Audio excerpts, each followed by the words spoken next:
Hello, everybody, and welcome back to another Northside Baseball video. Man, oh man, do I have something to say about these pitchers that we have on our roster. It just seems like we can't catch a break, I'll start off with the good news as always. We're always doing well when it comes to these past few games, whether it's the Padres, the Diamondbacks, the Dodgers. Man, we are wiping the floor with these teams. However, geez, can our pitchers not catch a break? Javier Assad is out with an injury. Surprise, surprise. He has a grade 2 strain of the left oblique, and he's probably going to be out for a little bit. And Brandon, let's talk about it. Yeah, I mean he had the sort of mild strain of the left oblique back in like February that we talked about, and the hope was that he was probably going to miss spring training, but then he'd rehab, he'd come back hopefully by like early May or something like that, and it looked like roughly that was going to be his timeline. And then earlier this week he re-aggravated the injury and made it worse, and now it might be months until he's probably not going to miss the season with this injury, but it might be at least until the All-Star break, which really sucks because, as we talked about last week, Justin Steele is out for the season. Yeah. So, again, this is sort of just a running thing for the Cubs in the last couple of years where their pitchers just tend to get hurt a lot. Now, it's worth pointing out that the Cubs do tend to have a couple of pitchers every year who do just stay healthy and just pitch a lot of innings, and that's why it may not always feel like they're reaching super deep into like their bag of depth, as it were. But this is just Ben Brown had it last year, Stroman a couple years ago. I mean, it just every time it just feels like these pitcher injuries sort of snowball on top of each other. And luckily, again, as we've been talking about, the Cubs have the depth to sort of withstand this. Shodi Managa has been solid. Matthew Boyd and Colin Ray have been brilliant as fill-in options in the rotation. Ben Brown and Jameson Taillon have looked pretty okay. They've had some good starts, some bad starts, but it's just frustrating because I think Javier Assad was my personal favorite for the number 5 rotation job coming out of, going into camp. And now we might not even see him this year. And if you remember, from last year, Adbert Alzolay was the Cubs closer heading into the season, and then he got hurt, and then he never really pitched, and now he's not even on the team. So it's just, I'm not saying that's going to happen to Javier Assad, but it's really frustrating when you have a young guy who's making improvements in his game, who's gradually sort of getting to a point where he's a staple and a fixture on the roster, and he might lose an entire season like this. So it's just, again, the Cubs have the depth to withstand it. It's not as big of a deal as the Justin Steele injury was, but it's still really frustrating for Assad. We also talked about it a lot with the Justin Steele injury, but I think the one kind of chink in the armor of the Cubs and probably Jed Hoyer and maybe the entire office of the Cubs in Chicago as a whole is, again, we focus on that the only person that they really picked up in the trade is Tucker, right?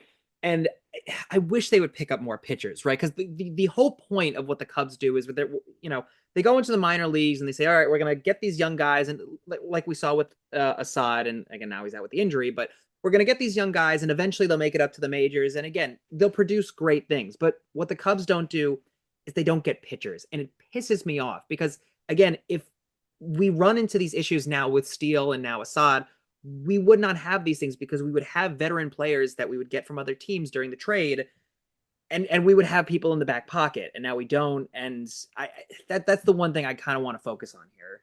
Yeah, no, I agree. Again, it's worth pointing out the Cubs do sign pitchers. I mean, most of the rotation at this point is like free agent signings. But yeah, so we've talked about this a lot. The Justin Steele injury hurt so much because not just because Justin Steele's an ace, but because they don't have another ace ready to go to sort of supplant him. I mean, obviously Shota Mine, Imanaga. yeah, minus Shota.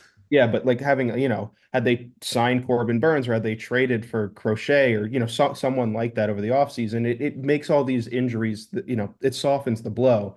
And so, yeah, again, if the Cubs are this competitive, if they're winning the NL Central by a good number of games come July, I wouldn't put it past Jed Hoyer to say, you know what, we got Kyle Tucker for this season. We're clearly one of the best teams in the NL. We beat the Dodgers, 4 times in back in April. Let's go for it. Let's trade for one of these big starting pitchers. I'd love that, but it's like you're saying. It feels like the team is sort of walking multiple timelines. You have this timeline where obviously you want to build a deep farm system. Obviously, you want to have a lot of depth and prospects coming up, gradually so that the team can always replenish talent as injury comes or if, as free agents leave or whatever.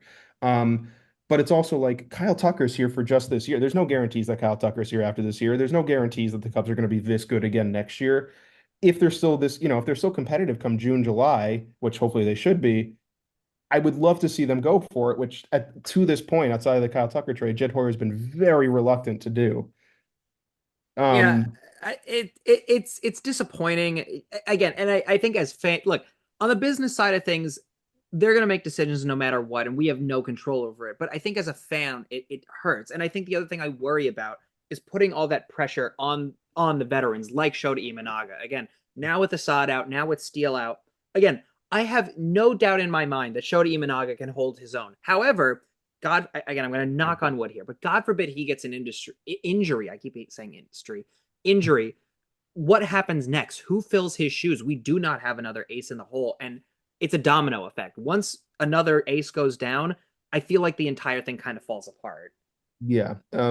Again, in the context of Assad being injured, this is more of a depth injury than it is like a Justin Steele level injury, as we've said. But it's just a point of you lose Justin Steele. Okay, normally Javier Assad, moves up a role in the rotation, and now he's a number four start instead of number five. But now he's out, and so it's just sort of this thing where you can only pull from so much depth. You can only move guys so far up in the sort of pitching rotation before you're sort of left scrounging for parts. So it's just again, there's nothing the Cubs can do. Pitching injuries, injuries happen all the time in baseball. It's not, it's a credit to the Cubs that they're still this competitive despite these injuries, but it'll be really fascinating to see how the Cubs navigate this, and if another injury, if that comes to pass, what the game plan is. But as always, we want to hear your comments. Are you more optimistic about the sort of Javier Assad prognostication? Are you all doom and gloom about it? How are you feeling about the Cubs so far? Let us know in the comments. We'll be sure to respond as always.